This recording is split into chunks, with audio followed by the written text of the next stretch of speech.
after you. What Malika said, become your own man.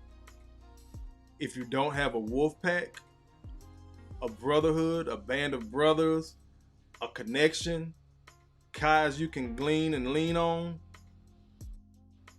this is the type of shit that you could be walking into. The disrespect. Yeah, and you heard what the young dude said, and that clip resonated with me because that's exactly how I sounded as the young dude he was talking about. Man, I know she loved me, man. We add that little just in there to ease it. Man, she just disrespectful is all. Disrespect and love can't live in the same house, bro. Take that shit and run with it. I ain't even a Kofa is, and that brother dropped a jewel in that one sentence. Disrespect and love can't live in the same house. Let that motherfucker go. Or you can keep trying to work, and then you're gonna end up looking like this brother here. Now, full transparency, I have not seen all of their story. I don't know if they still rocking. I don't know if this shit worked for them. But these two clips that I saw, I had to break down. And you'll see why. So again, in all fairness, I don't know everything that's going on with this couple. He had his guard up, and audio's kind of low, but if you listen, you can hear. He had his guard up, and what kind of guard? You know, he had this timeline of these steps that he had to take before he got very serious with someone. So, you know, I felt like I was kind of walking on eggshells a little bit with that. And then we had a conversation, and he said flat out that, you know, I almost gave up on dating black women. So there's a little bit of judgment there. He feels a type of way. A judgment that black women are hard to deal with, and he just doesn't want to argue all the time. So, but generalization that black women would argue more. Yes. So, what are you thinking? Well, I mean, first, I'm so sorry that she felt that way. But here's the thing: every time there's an issue, she comes to me with guns blazing. It's never, you know, okay, let's talk about this, or let's discuss this. I have a problem. I never come guns blazing. I come and we have a conversation, and it escalates when I feel like I'm not being understood, or if I'm being dismissed, or if I'm not being heard at all. He had his...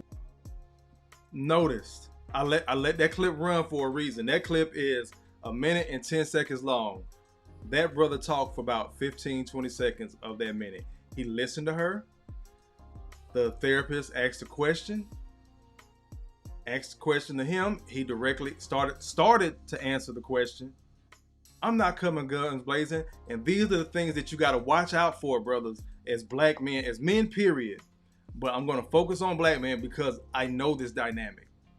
I know this exchange. She didn't raise her voice. She did not curse. She did not disrespect him, air quotes, from what we would deem as the sister girl attitude, snatching dreams out of the air type of disrespect. In the middle of him clarifying giving his answer, she immediately cut him off, told him he was wrong, and then proceeded to talk over him, and then kept engaging with the therapist. I'm going to run this clip back, but I wanted you guys to watch it all in its entirety.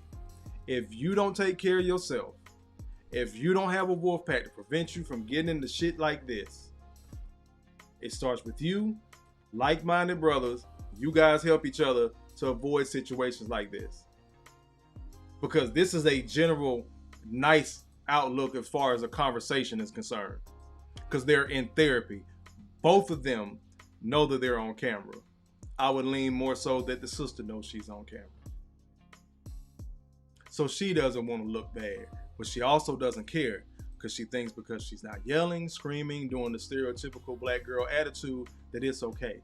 I let that clip run for a second. We getting ready to watch it again. Y'all let me know what I missed. Let me slide up here to the comments real quick. Moving Silence says, I should have got the passport in 99 instead of letting my family talk me out of it. Was ahead of the game and didn't even know it. Got it! Hotter than fish grease! Mike has bad knees in the building. Greatest YouTube name in all of YouTube. 1A. Mike has bad knees says she can't even let him speak. Indeed, I'm glad you caught that. Uncle Rick in the building. What's going on, good brother? Hand down, man down. Mama, there goes that man. Uncle Rick says let me bring it back up. She feels he is going to do that. And she's still talking. Knocks down another three ball. This guy is hotter than fish grease here. Oh, indeed. And she's still talking. Jay Gray says, I bet she combative as fuck. Got it! Hotter than fish grease. Mike Has Bad Knees says the look in her eye when he was talking as well. Indeed, bro. Them non-verbal cues. I'm glad you picked up on that. Big facts. Brother Malika says, going back to the conversation I asked him, the question I asked him earlier of why he ended up getting locked up. He said, I messed up because I didn't have self-control, discipline. I used to be a follower, people pleaser, and I'm gonna bring it back up.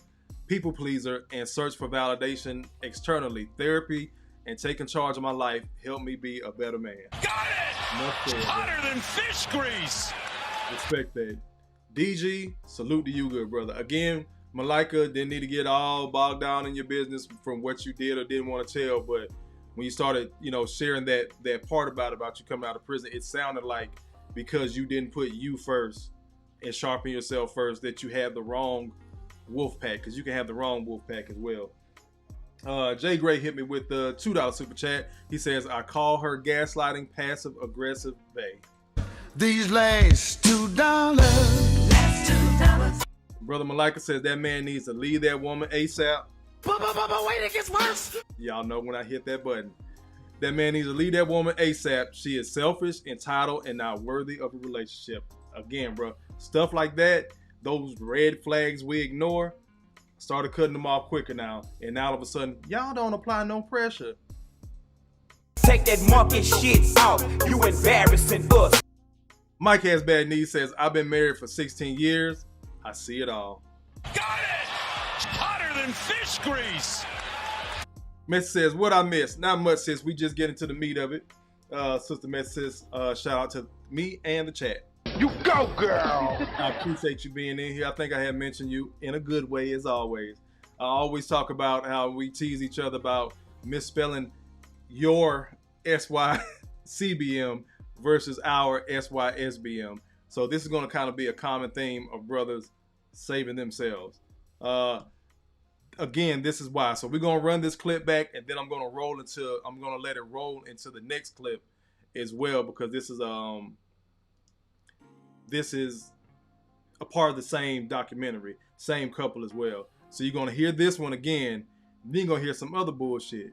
So again, I'm with Malika on this one. Had this been the conversation of our beginning stages of the relationship, I wouldn't have been there on the therapist's couch with her trying to save my relationship.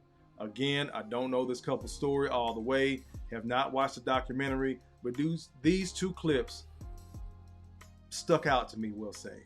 They hit home. Guard up. And What kind of guard?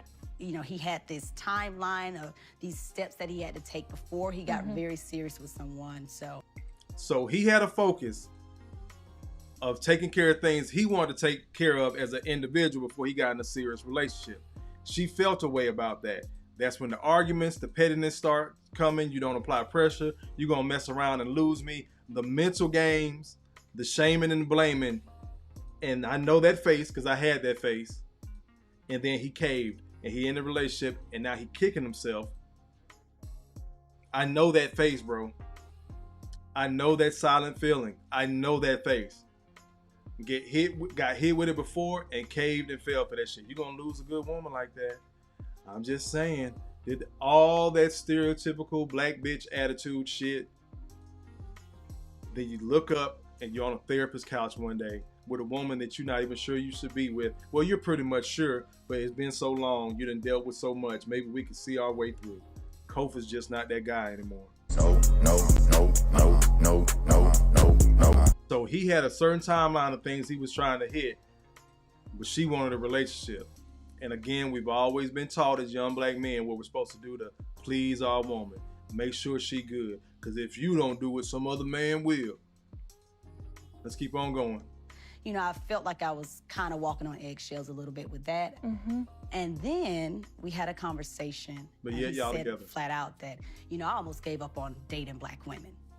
So there's a little bit of judgment there. He feels a type of way. He almost gave up on black women. I'm gonna let it finish. Judgment Wait that it out. black women are hard to deal with, and he just doesn't want to argue all the time. So, but general. How dare he not want to argue all the time? Got it! Hotter than fish grease!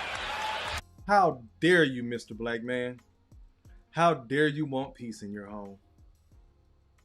So we went from I feel to, and notice, I'm glad Rick pointed that out. Notice when it was her, she felt like.